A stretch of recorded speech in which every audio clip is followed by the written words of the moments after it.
What is up, my fellow Chibits? Today, I'm here to bring all of you the weekly anime review of Dragon Ball Super.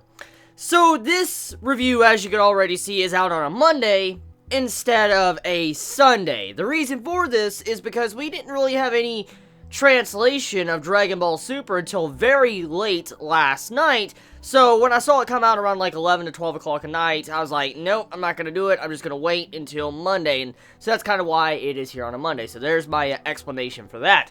So yeah, this episode, we dive straight headfirst into the Frieza movie.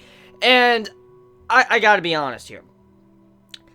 I would be lying to you if I said I wasn't slightly disappointed with this episode. The reason for that is because we got a time skip. Now, I already know a time skip was coming, but there was no information given at all.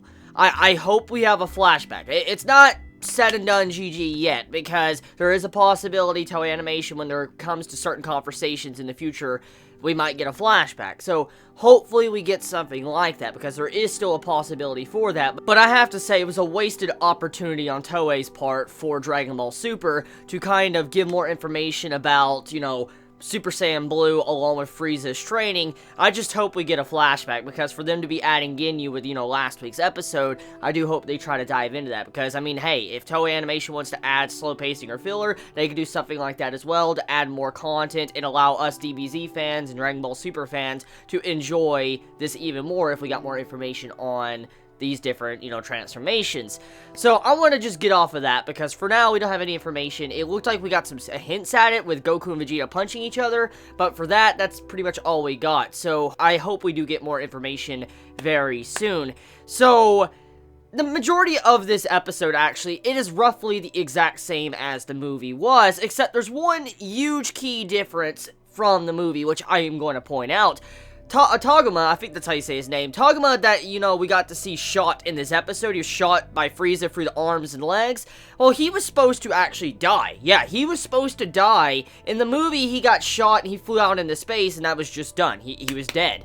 And in this, Frieza doesn't kill him, just shoots his arms and legs, he's on the ground, and judging by the preview of next week's episode, he's going to be still fighting. So, that is a huge key difference, so which is kind of good, because, I mean, we have another person that can fight and also get to see more from, because this character was introduced and then killed off so quickly. I'm like, what the fuck? So, seeing how Toguma is going to be a little bit more of an important role in this, I'm actually looking forward to it. Maybe Captain Ginyu, which I saw a couple of Chibits in the comments last week mention, maybe Captain Ginyu might steal one of their bodies, and that's how he's going to come back.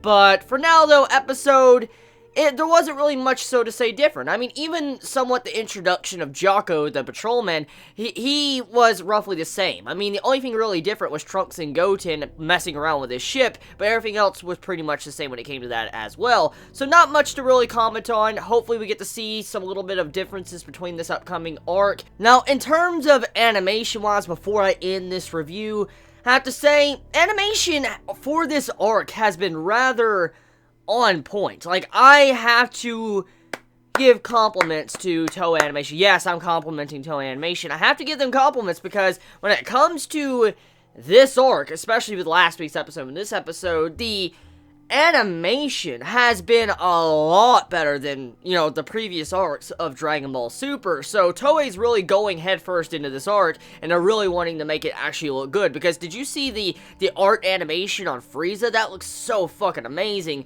And also, you can never get enough of that 18 and Krillin moment in this episode when you saw 18's like, oh, he's so cool, as, you know, he got his hair shaved. So yeah, there were some good moments, but art and animation, back onto the point, it was pretty damn nice, a lot better than I think than even previous arcs. And if Toei Animation could continuously put in some good animation art for this, I think we're gonna have a pretty damn good arc. So let me know your thoughts in the comments below. You all have a wonderful day or night wherever you live. Please be safe.